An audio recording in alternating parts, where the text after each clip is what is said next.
One more sort of benefit to doing this way, it allowed them to offer more on their next house because they knew they'd be getting more for their house when they sold.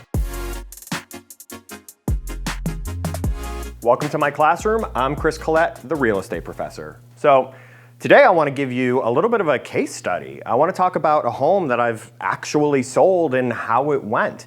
If you remember all the way back when we started this video series, episode 2, we talked about the biggest mistake that sellers make when they're getting ready to sell and they want to either upsize or downsize or buy another house. That mistake is the idea that they want to go out, find the home of their dreams, find their next home, find their next condo, and then they want to buy that house, or at least start the process of buying it, and then sell their home and use the money from the sale to buy it. The problem is, it seems perfectly reasonable. The problem is in this market, you just can't do it that way.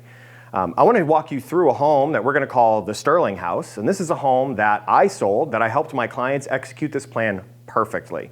So let's talk a little bit about the Sterling House. Beautiful 3-bed, 2-bathroom ranch, good space, nice garage. This is a beautiful home, a home that should get good activity, right? Good offers, nothing major wrong with it, but it also wasn't a $1 million mansion or anything, right? A home that should sell quickly if it's handled the right way. So my clients, they wanted to find their next house. They had a few kids. They wanted to move into something bigger, a bigger yard for their dogs, more space for their daughters in the bedrooms. So what we did was we started getting their home ready for sale. But in the meantime, they started looking for houses. And as expected, they wrote offers and none of them got accepted.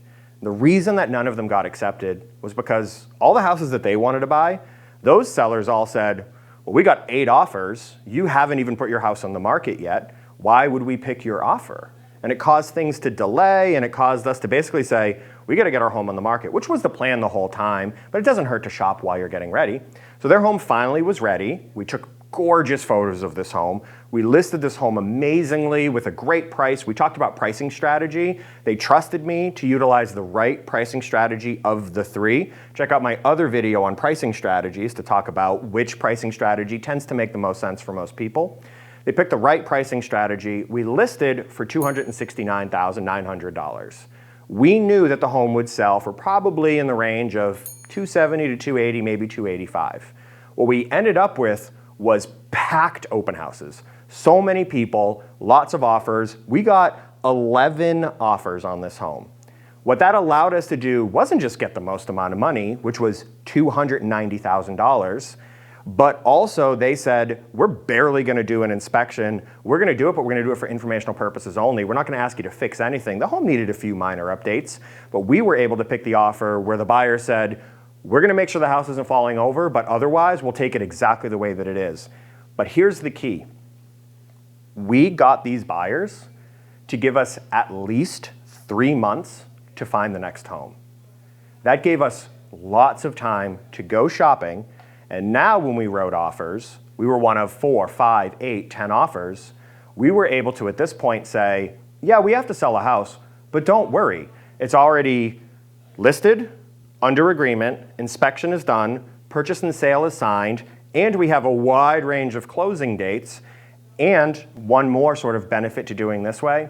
Remember we were planning to sell for $280 to $285? By getting $290, it allowed them to offer more on their next house because they knew they'd be getting more for their house when they sold. So their budget actually went up. We could never have done that before we listed, because before you list, you don't actually know what the offer is that you're going to end up accepting.